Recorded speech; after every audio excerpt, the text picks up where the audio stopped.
Oke,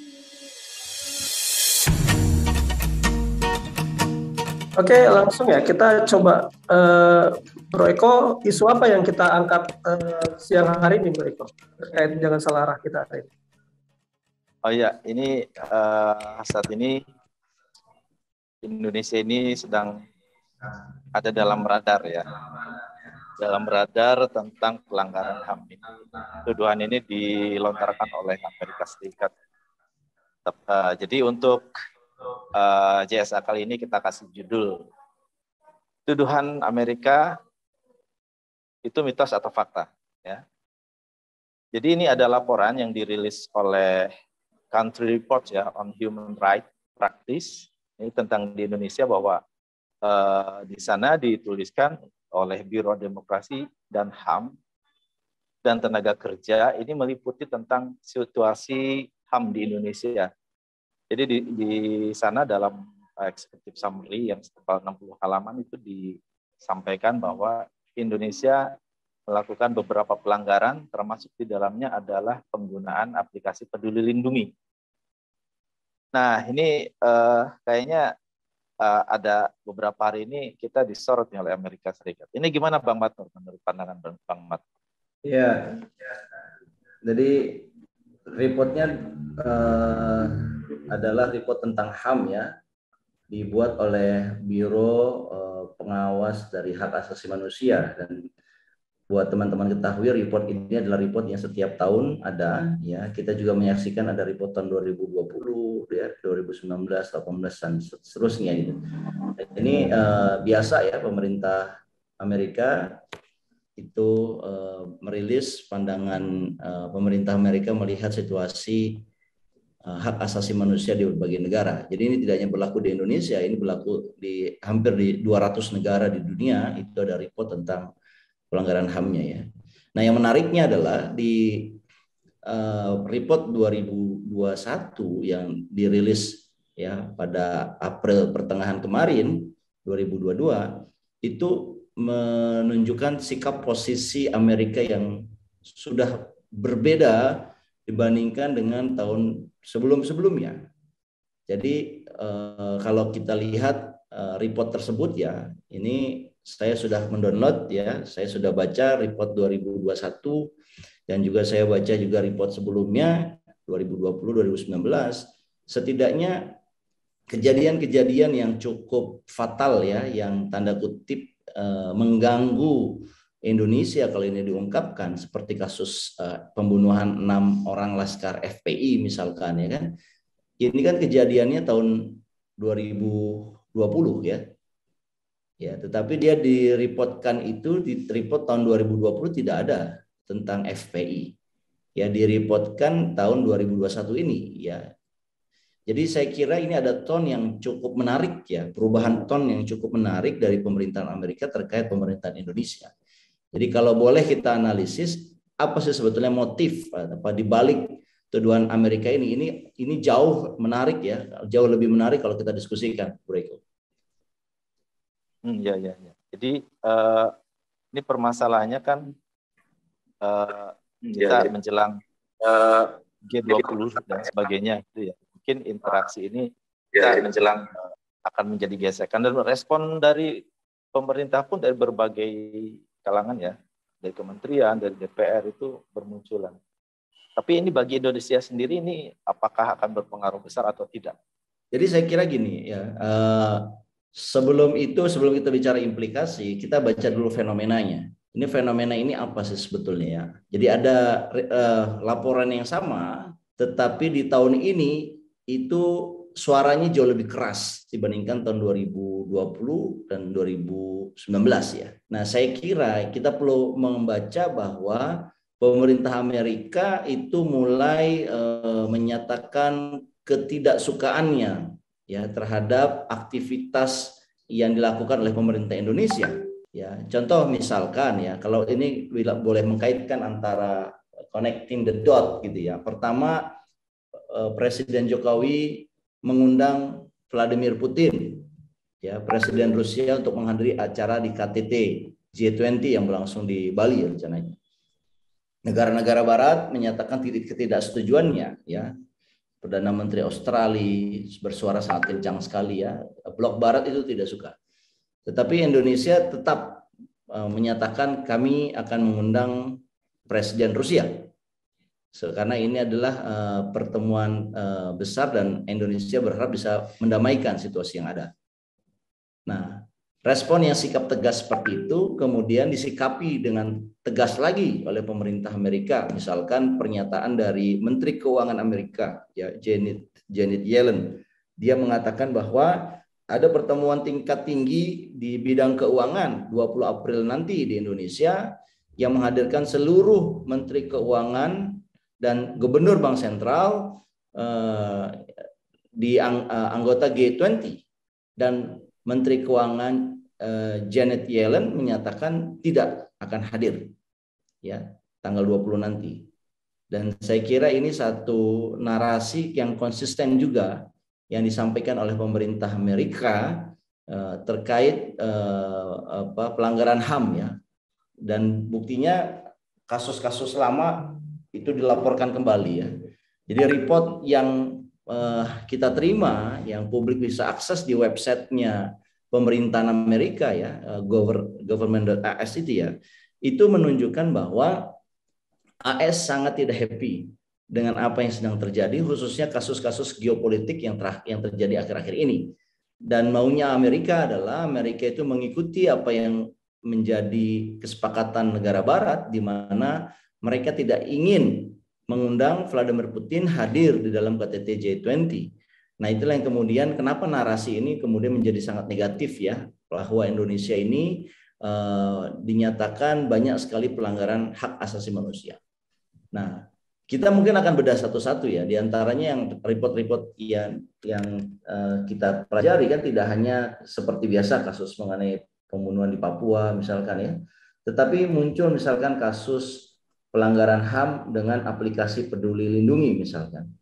Ya, juga ada pembubaran FPI yang dianggap tidak sesuai dengan legal di era demokrasi. Yang ketiga adalah kasus pembunuhan 6 laskar FPI yang terjadi tahun 2020 ya, yang sebenarnya itu sudah terjadi tapi mungkin di report yang lalu sengaja tidak dicantumkan karena ingin menjaga hubungan ya dengan lebih baik dengan pemerintah Indonesia, tetapi ternyata di tahun ini pemerintah Amerika mengungkapkan itu ya. Dan ini kita kira apa yang menjadi reportnya ini kan tentunya punya basis ya, dan saya kira menarik juga kalau kita menyikapi basis per basis dari tuduhan ini ya. Saya berhenti di situ dulu Kak Eko. Oke. Jadi kira-kira Peduli Lindungi ini apa nih Bang yang dipermasalahkan oleh pemerintah Amerika? Mungkin poin-poin apa sih sebetulnya di Peduli Lindungi ini? Ya, saya kira untuk kalau kita bedah satu persatu ya kasus Peduli Lindungi misalkan. Kasus Peduli Lindungi ini jelas-jelas ini adalah melanggar hak privasi dari pengguna ya. Dan hak privasi ini sangat detail ya yang diambil datanya. Di antaranya adalah privasi bepergian kemana saja itu selalu dipantau oleh Peduli Lindungi. Database kita yang meliputi NIK, kemudian nama, tempat tinggal, tanggal lahir dan sebagainya, you name it lah, yang diminta oleh pemerintah itu juga dipegang oleh Peduli Lindungi. Jadi kemudian data kesehatan kita, apakah kita positif, apakah kita negatif, yang sebetulnya itu adalah domainnya pribadi, itu juga disimpan oleh Peduli Lindungi ini. Nah, persoalannya adalah Peduli Lindungi ini adalah satu platform yang dilakukan oleh mitra, bukan oleh pemerintah. Ya, meskipun hal ini dibantah berkali-kali, tapi kita semua kan orang digital ya. Di namanya provider apps, ya, penyedia layanan aplikasi, tentunya dia bisa mengakses. Ya, meskipun penyimpanannya, let's say storage-nya ada di Kementerian Keuangan, punya Kementerian Kesehatan, maaf, dan dimiliki oleh Kementerian Kesehatan, tetapi sebagai penyedia aplikasi dia bisa mengakses. Ya, dan orang lain yang bukan pembuat aplikasi tidak bisa. Jadi apa yang dituduhkan terkait Peduli Lindungi ya, terlepas dari apakah ini datanya kemudian dikomersilkan atau tidak, tetapi publik merasakan bahwa data privasi mereka itu diambil oleh Peduli Lindungi atas nama kesehatan. Dan saya kira ya kita bisa melihat sisi positif dan sisi negatifnya ya. Sisi positifnya adalah mungkin orang-orang yang terpapar COVID itu bisa dipantau lebih ketat ya. Tapi negatifnya adalah seolah-olah warga negara itu tidak punya hak privasi. Jadi kemanapun kita mendownload Peduli Lindungi ya, bahkan ketika kita ke kamar mandi yang tidak berhubungan dengan kesehatan atau kita sekedar mengunjungi anak kita sekolah, itu terrecord semua 24 jam ya, lokasi kita itu terrecord dan data itu disampaikan ke servernya Peduli Lindungi. Dan saya kira kalau itu basisnya pelanggaran HAM, kok kalau saya ya melihat itu setuju ya, bahwa memang ada pelanggaran HAM yang terjadi di sini. Tapi apakah kemudian itu pelanggaran HAM berat atau ringan, ya kita bisa berdebat di situ. Dan memang yang kita lihat ada di beberapa perhelatan itu ada semacam speech protes ya, bahwa ada perlakuan diskriminatif ya manakala menggunakan aplikasi semacam itu. Nah, ini pandangan seperti ini juga memang di kita tidak bisa dipungkiri bahwa banyak warga yang tidak mempunyai itu tidak bisa mengakses pada fasilitas publik ya. Nah, tapi menurut Bang Matur gimana? Seperti apa Nana? Ya, ini menarik ya yang disampaikan oleh Bro Eko tadi, bahwa persoalannya adalah Peduli Lindungi ini ya, saya lihat data ini sekitar 90 juta orang ya yang telah mendownload Peduli Lindungi di handphone masing-masing ya. Tentunya ini menjadi pertanyaan, apakah kemudian orang tidak bisa menikmati datang ke tempat-tempat publik kalau dia tidak mendownload Peduli Lindungi ya. Kan kenyataannya ternyata orang-orang yang tidak mendownload dan tidak bisa menunjukkan bahwa dia dalam kondisi hijau begitu dalam apa istilahnya itu warna di aplikasinya, dia tidak bisa menikmati tempat publik. Nah, ini yang sebetulnya di negara-negara demokrasi ini menjadi perdebatan ya. Perdebatan bahwa tidak ada satupun orang ataupun institusi yang bisa melanggar atau mencegah warga negaranya bepergian kemanapun dia kendaki. Nah, kalau di Jerman, di Belanda ini menjadi demonstrasi yang besar-besaran gitu. Nah, di Indonesia ini orang-orangnya itu pada taat semua ya. Rata-rata kita ini orang yang taat kepada pemerintah, makanya ini tidak menjadi isu. Akhirnya orang yang memilih kalau dia tidak bisa mendownload, dia tidak mendatangi tempat itu gitu. Padahal itu adalah hak asasi manusia. Kemanapun dipergian ya dia nggak boleh ada yang melarang kecuali diri dia sendiri. Antara taat dan pasrah ya Pak. Kita lebih banyak taat dan pasrah itu.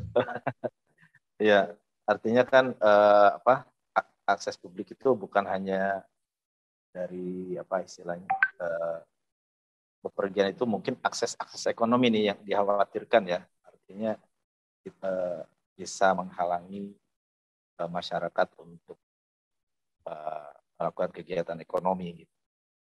Nah, kemudian kira-kira nih sekarang ke implikasinya Bang untuk tuduhan AS ini seperti apa? Ya, jadi kalau dilihat dari implikasinya ya, satu, kita mencatat bahwa ton ketidakhappyan, ketidaksenangan pemerintah Amerika ke Indonesia itu semakin meningkat. Dan ini kita harus ingat bahwa Amerika ini masih menjadi ekonomi nomor 1 dunia, negara adidaya yang memiliki militer yang sangat aktif ya dan tersebar di seluruh dunia, ada berada di berbagai pangkalan-pangkalan di seluruh dunia dan memiliki kapal induk yang bisa menjelajah kemanapun dia mau ya, selama itu melanggar dianggap melanggar internal national interest mereka gitu. Jadi suasananya itu menjadi serba sulit ya buat pemerintah kita. Satu sisi memang kita menerapkan posisi bebas aktif ya. Tetapi dalam situasi sekarang kelihatannya sekutu Barat tidak menginginkan Indonesia itu bebas aktif, apalagi berpihak kepada China dan Rusia. Karena Barat sudah mendeklar bahwa mereka against Rusia dengan memberikan sanksi-sanksi atas perbuatan Rusia di Ukraina, dan mereka juga memberikan sanksi-sanksi juga kepada China karena dianggap perang dagangnya yang memanipulasi yuan kan gitu. Jadi dua negara China dan Rusia ini diminta oleh Barat, Indonesia tidak perlu membina hubungan lebih lanjut begitu ya. Tetapi kenyataannya kan dengan posisi politik bebas aktifnya Indonesia, kita itu kan bebas menentukan, bahkan kita punya mandat menjaga ketertiban dunia. Artinya kita bisa mendamaikan gitu yang mereka yang berkonflik. Dan saya kira di sini mungkin kita narasinya menjadi narasi yang membela pemerintah sekarang, bahwa pemerintah sekarang ini perlu memang lebih aktif, lebih tegas dalam menjadi jalan tengah ya bagi penyelesaian konflik antara blok sekutu ya, blok NATO dan Barat dengan bloknya Rusia gitu. Nah, tapi saya kira begini ya, kita perlu kemudian juga menyampaikan apa maksud kita gitu loh. Bahwa maksud kita ini melakukan politik bebas aktif ini adalah bukan untuk membela Rusia dan China gitu. Nah, saya kira di sini ada faktor kegagalan juga ya. Ada kegagalan yang ketidakmampuan Indonesia dalam menjelaskan intensinya. Ya, sehingga ada perubahan pola atau ton ya suara dari pemerintahan Amerika kepada pemerintah Indonesia. Jadi ini implikasinya akan panjang ya. Saya kira implikasinya akan panjang. Bisa jadi Indonesia dianggap tidak lagi Western friendly ya, tetapi mencoba menjadi Bloc East friendly. Nah, kalau ini posisinya dianggap sebagai memihak pada Blok Timur ya, dalam ini adalah Rusia dan juga China, saya kira ini kita punya konsekuensi yang sangat berat ya, tidak hanya buat ekonomi ya, tapi buat sosial, budaya, politik dan juga leadership ya di Indonesia. Ya kan mungkin kalau dari sebetulnya yang tidak happy dengan Indonesia tadi mungkin nggak cuma Amerika ya. Mungkin kalau yang kita baca sebelumnya kan kasus kereta cepat misalnya kan, Jepang kan juga merasa dikerjain nih sama Indonesia kan, yang tadinya sudah Jepang kemudian jadi China. Ya mungkin sebetulnya kan oke, saya sepakat kita mesti bebas aktif, tapi juga dalam hal ini kan Jepang kita kenal kan misalnya dia dekat dengan Amerika misalnya, atau Amerika sendiri melihat berarti Indonesia sekarang bukan bebas aktif, tapi memang lebih dekatnya tadi ya, yang Bang Matur sudah bilang, dekatnya ke China. Dan ini mengganggu gitu ya sebetulnya, karena juga di banyak proyek kan tidak berjalan dengan baik gitu kan, seperti itu. Bahkan IKN misalnya yang terakhir mundur kan, SoftBank kan juga dari Jepang apa dari Korea ya kalau tidak salah. SoftBank Jepang. Oke. Dari Jepang. Ini kan semakin menunjukkan ya kita menerima akibat itu karena ada sebab gitu loh. Nah, sebabnya ini kan tadi sikap Indonesia sendiri gitu yang terlalu berpihak ke apa-apa selalu China gitu. Gimana nih menurut Bang Matur? Iya, kalau dari investasi ya, memang harus diakui investasi yang langsung datang dari China ke Indonesia itu meningkat tajam. Bahkan kalau dibandingkan dengan Amerika sendiri, ya Amerika berinvestasinya tidak lagi ke oil and gas misalkan. Itu sejak tahun 2019 tidak ada investasi baru. Ya, yang ada adalah investasi mempertahankan apa yang sudah dilakukan tahun-tahun sebelumnya seperti di Freeport dan sebagainya gitu ya. Nah, saya kira apa yang terjadi di sektor keuangan ya, Indonesia memang kelihatan China heavy. Ya, tetapi sebetulnya itu kalau kita lihat ya itu karena memang ambisinya pemerintah sekarang ingin melakukan infrastruktur besar-besaran dan mereka membutuhkan uang, dan ternyata uang yang ready itu adalah dari China. Ya, saya ingin katakan termasuk untuk IKN ini ya. IKN ini sudah dicoba bahkan ke Arab ya yang katanya kaya ya, ke United Emirat Arab, Saudi Arabia ya. Itu ternyata mereka juga tidak berinvestasi sebagaimana diharapkan. Jadi opsinya adalah China. Dan China ternyata menyatakan komitmennya ingin membantu infrastruktur di Indonesia.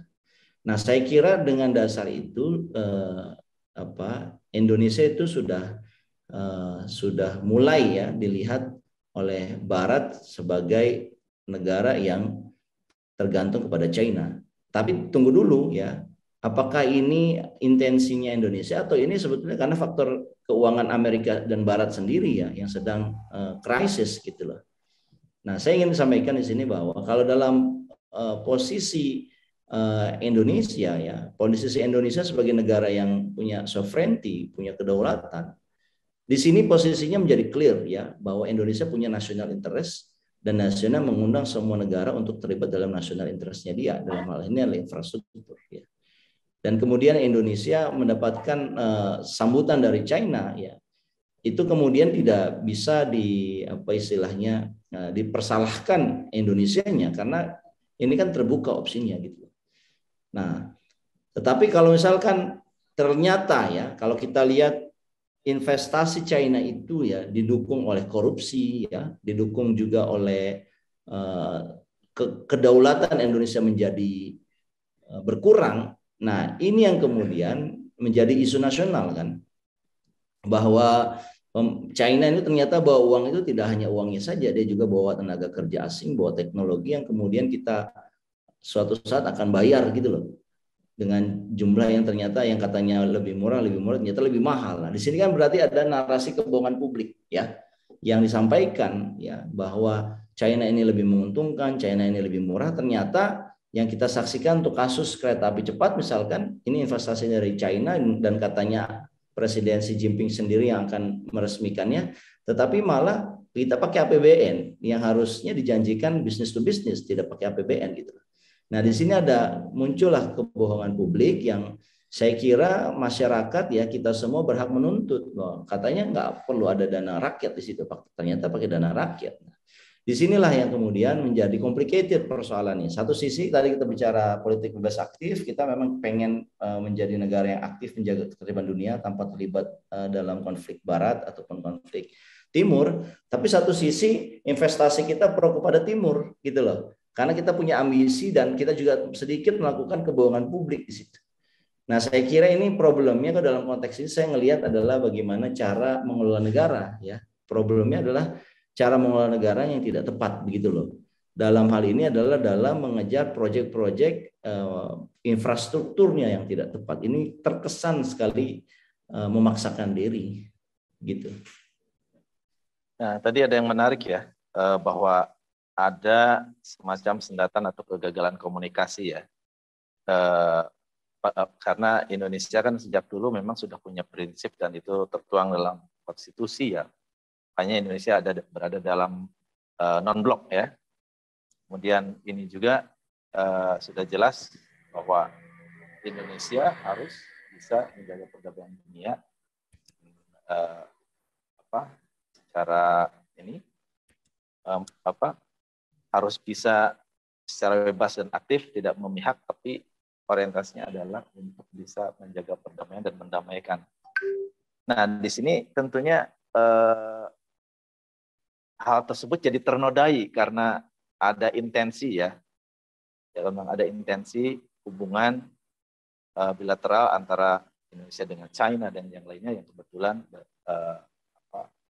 ada semacam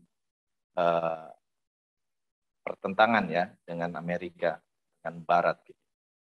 Nah, di sisi lain kita sendiri harus tegak kukuh menjalankan konstitusi. Nah, pilihan tentunya ini menjadi pilihan yang sulit. Dan kira-kira kita siap nggak dengan resiko yang akan terjadi? Karena sisi lain memang secara ini harus bebas aktif. Tapi juga memang kita tidak bisa melepaskan begitu saja hubungan yang sudah terjadi. Apa yang harus dilakukan, Bang? Ya, saya kira pertanyaannya menarik dari Bro Eko ya. Apakah kita siap? Apa yang harus kita lakukan? Ya. Saya kira begini, Indonesia ini ya setelah terjadi konflik Ukraina dan Rusia, Indonesia ini harus memilih negara mana yang menjadi partnernya di jangka panjang. Ya, kalau sebelum perang Ukraina Rusia pecah, kan kita memilih negara yang secara finansial bisa menyuplai kebutuhan keuangan kita, yaitu China ya. Tapi era ini menurut saya berakhir sejak adanya konflik Ukraina dan Rusia. Ya. Menggantungkan diri kepada negara China untuk membiayai infrastruktur besar di Indonesia setelah perang Ukraina Rusia ini menjadi problematik.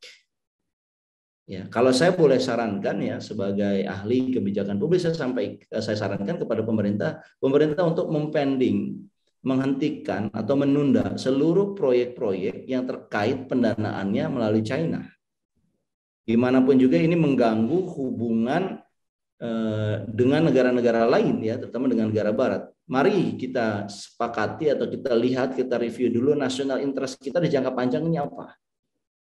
Dan saya kira national interest kita di jangka panjang ini adalah mendukung adanya perdamaian ya, menjaga ketertiban dunia ya.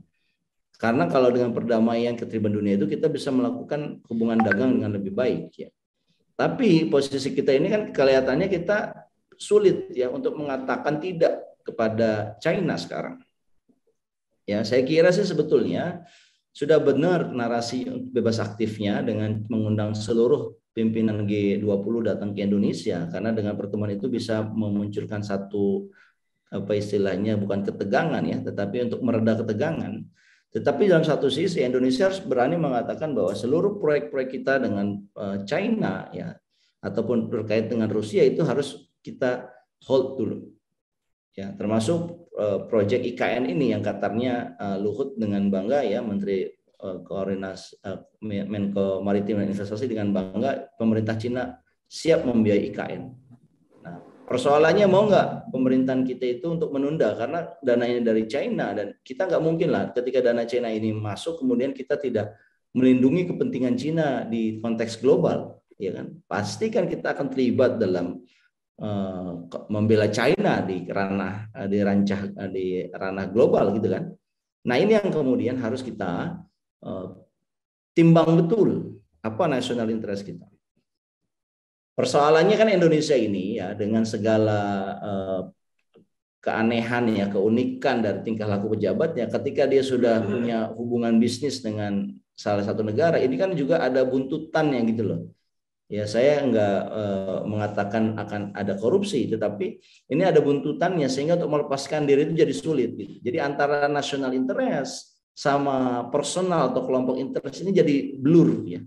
Nah, disinilah kita ingin ya meminta kenegarawanan dari policy makers kita, terutama presiden. Mari kita jernih melihatnya. Ini bukan persoalan lagi adalah persoalan kecil ya, kelompok ataupun pribadi, tetapi ini sudah menjadi national interest. Mari kita duduk bareng apa national interest kita, dan mari kemudian kita sepakati bahwa ketika misalkan kita ingin menjadi politik bebas aktif, maka untuk setelah konflik Ukraina Rusia ini pecah gitu ya, Indonesia harus berhati-hati dalam mengundang investor yang masuk untuk membiayai proyek-proyek infrastrukturnya gitu. Karena ini akan berbahaya buat hubungan Indonesia di masa depan dengan negara-negara lain.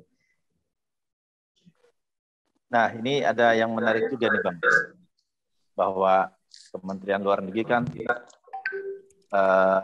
sedikit membalikan posisi ya, bahwa menjawab bahwa di Amerika sendiri terjadi banyak pelanggaran HAM gitu. Apakah itu adalah sebuah statement yang tidak mengundang ini menjadi lebih tajam gitu? Karena mungkin di sisi lain artinya di Amerika juga banyak, artinya apakah di Indonesia harus dimaklumi gitu? Seolah-olah secara tidak langsung ada pemakluman gitu. Menurut saya itu menyatakan itu kan Menteri Koordinator Politik dan HAM ya, Pak Mahfud MD ya. Kalau saya tidak salah. Bukan, siapa? Kementerian Luar Negeri. Ya, saya kira kalau nadanya seperti itu kan nada ingin buat posisi yang jelas gitu loh, seolah-olah karena kita melanggar HAM kemudian kita menuduh orang lu lebih melanggar HAM lagi. Enggak lah, pelanggaran HAM itu mau kecil mau besar itu tetap salah Ya, seharusnya Indonesia itu bersifat korektif ya, evaluatif terhadap tuduhan itu. Kalau misalkan tuduhan itu ternyata benar ya harus diperbaiki gitu loh. Misalkan kayak kasus penembakan 6 laskar FPI. Kalau misalkan itu dianggap pelanggaran HAM itu benar, ya ungkap siapa yang bersalah, adili dengan seadil-adilnya. Jangan orang yang melakukan penembakan atau orang yang memerintahkan penembakan ini itu dilindungi karena dia mungkin berjasa kepada pemerintahan ini misalkan ya. Dibuktikan kasus misalkan pembubaran FPI, kasus misalkan apa yang terjadi di Peduli Lindungi, kan ini harus dibongkar siapa, data storage-nya disimpan di mana, mitra dagang, mitra aplikasinya siapa, itu harus ada transparansi dan akuntabilitas gitu loh. Bukan malah mengatakan iya kita melanggar pelanggaran HAM, nah, kamu melanggar lebih parah lagi, nggak kayak gitu. Dan dalam hubungan diplomasi kita harus menunjukkan bahwa ya kita kalau seandainya ini diakui kita melanggar HAM, kita perbaiki.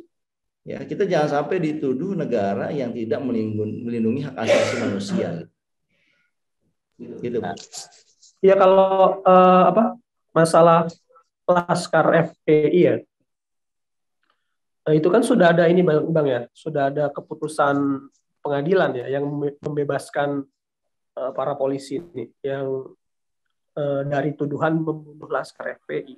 Nah sementara kan kita lihat Amerika dalam report human rights-nya saat ini kan mencantumkan itu ya kasus itu, dan tentunya sih kalau saya melihatnya Amerika ini kan tadi ya membuat laporan report human rights di seluruh dunia ya, dan tidak dilakukan dengan sembrono tentunya kan, pasti dia punya data-data yang dimiliki. Betul. Akhirnya menyusun report itu sehingga yaitu di satu sisi di Indonesia pelakunya nih sudah ada di ranah pengadilan tapi dibebaskan nih Bang. Tapi kemudian Amerika tiba-tiba saat ini muncul dengan report itu. Nah ini terkait yang pembunuhan 6 laskar FPI ini kira-kira apa nih yang kelanjutannya gimana nih baik dari dalam negeri maupun secara sikap dari internasional khususnya Amerika?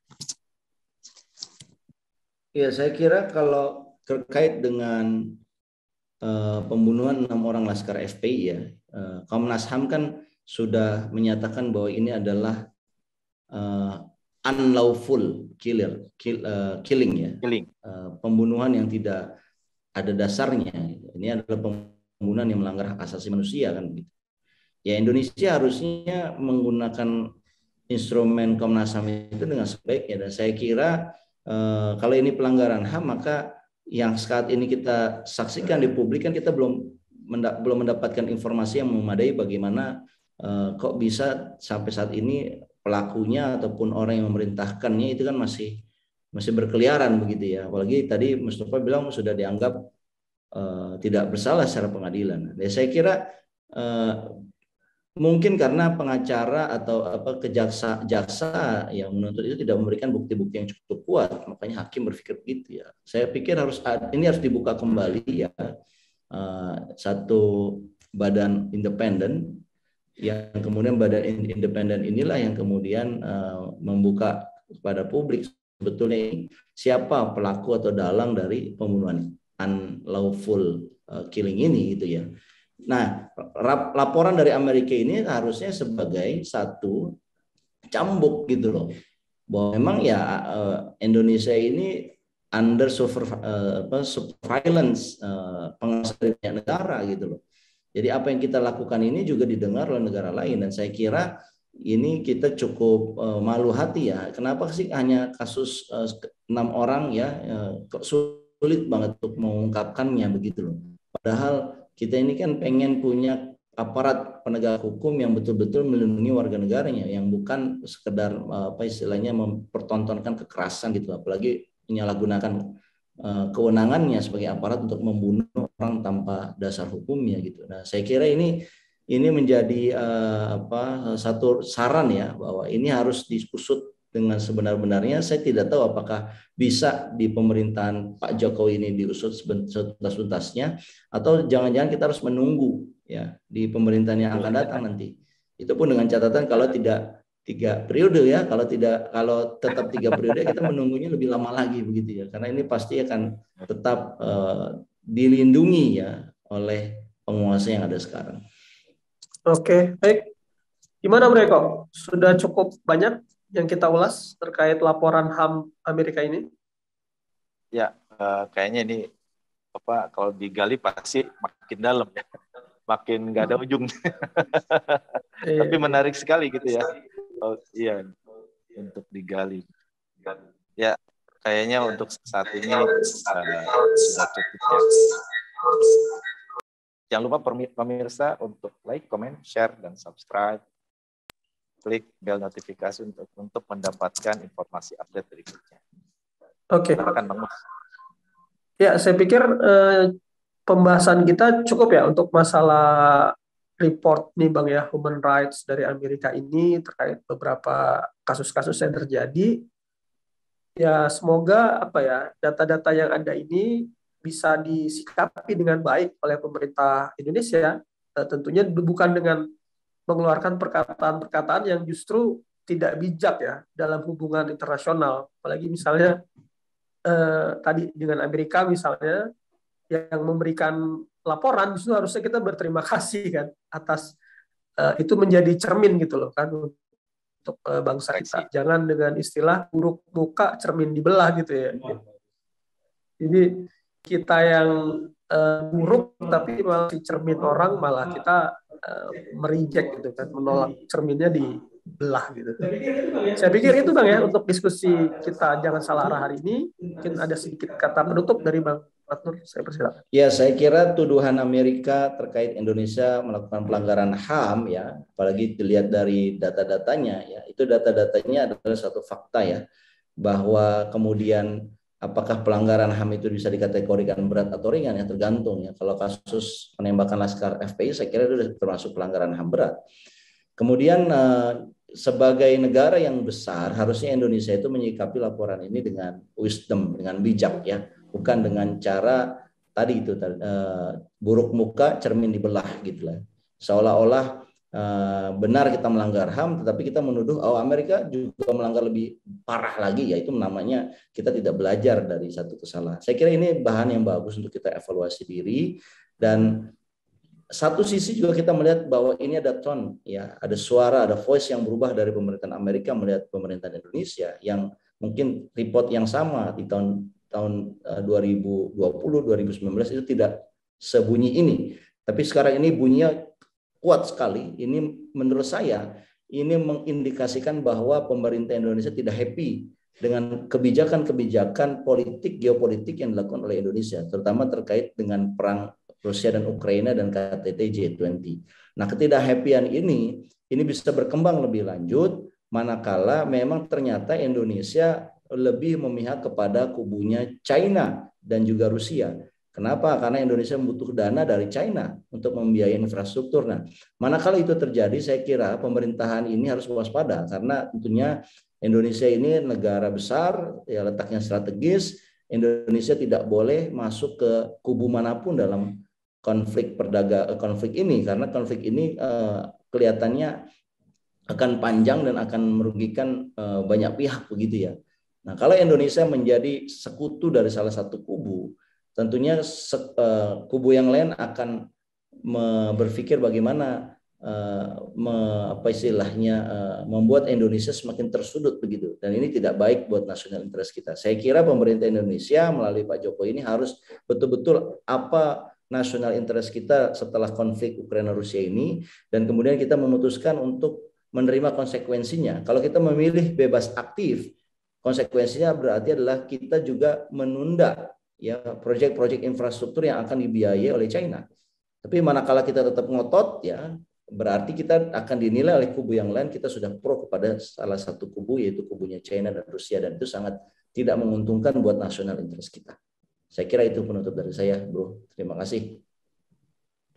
Oke, makasih buat Bang Matnur yang sudah menguraikan cukup jelas terkait dengan human rights ini. Saya ucapkan terima kasih. Terima kasih juga buat Bro Eko. Sama-sama, Bang. Ikut mendampingi lah diskusi kita siang hari ini. Jangan lupa like, komen, dan subscribe di channel kita. Terima kasih. Saya ucapkan sekali lagi. Assalamualaikum warahmatullahi wabarakatuh. Waalaikumsalam warahmatullahi wabarakatuh. Terima kasih, Bro Riko. Sampai jumpa. Makasih, Bang. Sampai jumpa lagi. Sampai jumpa. Selalu. Ciao.